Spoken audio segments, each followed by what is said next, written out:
Hey guys, it's Jessie. Welcome back to my channel if you're new here. Hey, what's up?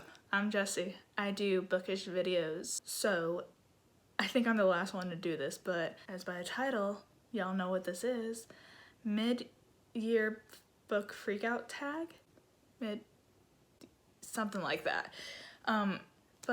So I haven't set a specific amount of books that I'm reading in 2022, so it's not really a book freakout tag. More like mid-year check-in. I'm just not freaking out of what I'm reading. So yeah, I got the questions right here, and I'm doing this in real time. I haven't read the questions yet, but I'm like, everybody's doing this, and I feel like, what have I read this year? So just a mid-year check-in for me, I guess. Let's get into it. So the first question is, best book you've read so far?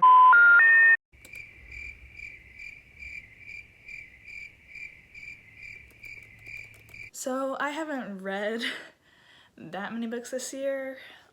Like, I've read 12 books this year, so not many as I would like to have read, but it's okay.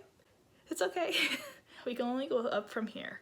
Since seeing that, I have my laptop right here and I have my Goodreads pulled up. Just now seeing that I've only read 12 books this year, it's kind of like an eye-opener to me, because like, I knew I didn't read that much this year, but I didn't know it was that little.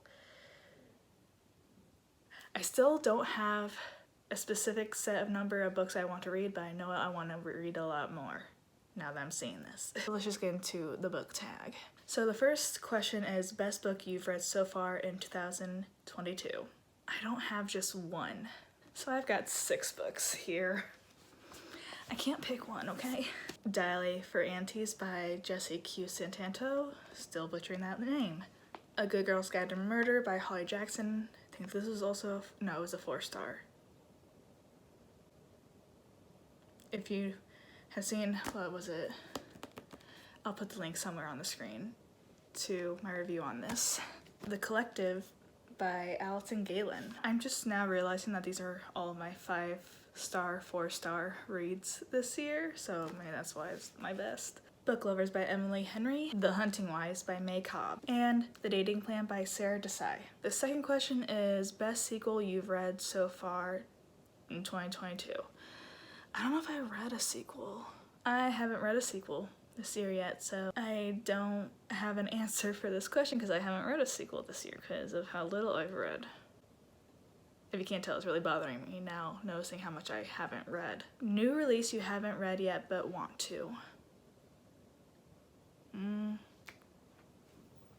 So there's a couple. The House Across the Lake by Riley Sager, The Stardust Thief by Chelsea Abdullah, Dead End Girls by Wendy Hurd, 4 Aunties and a Wedding by Jessie Q. Santanto, My Summer Darlings by May Cobb, By the Book by Jasmine Guillory, An Arrow to the Moon by Emily XR Pan. Question number 4, most anticipated release for the second half of the year.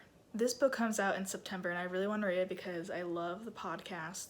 The author is a co-host to Morbid, a true crime podcast I listen to. The book is called The Butcher and the Wren by, I cannot pronounce her last name for the life of me. The Butcher and the Wren by Elena Urquhart. Question number 5, biggest disappointment. My Killer Vacation by Tessa Bailey. It hurts my heart how big of a disappointment this is. Number 6, biggest surprise. I guess The Hunting Wives May Cobb was the biggest surprise because of my track record of reading only book of the month books for reading vlogs. Part 1 and part 2 wasn't the best reading time for me, and I wasn't really going into much thought into this book because it's the book of the month book, and yeah.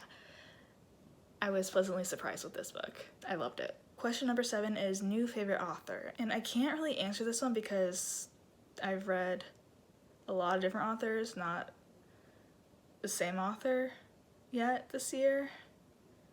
So I can't really say. Number 8, newest fictional crush. Nathan Chan from Dial for Aunties, Charlie Lastra from Book Lovers. Number 9, newest fictional character. Definitely Nora Stephens from Book Lovers and Madeline Chan from Dial for Aunties. Number 10, book that made you cry. I haven't read a sad book this year, so I don't have a book that made me cry yet. Question 11, a book that made you happy. I keep recycling these two, but that's what happens when you only read 12 books, Jess.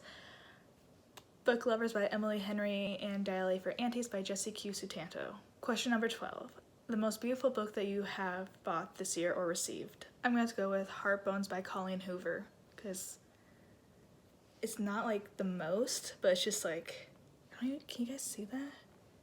It's not the most, but it's just so like pretty.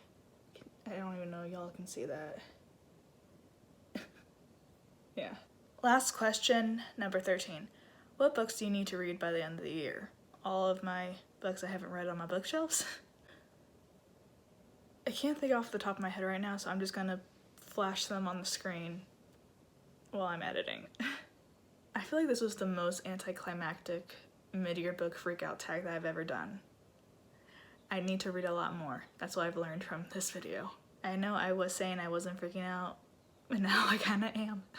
So there you have it. That's the mid-year book freakout tag, and I'm definitely freaking out now. Thanks. Like and subscribe for more videos. Bye me, and I'll see you guys later. Bye guys.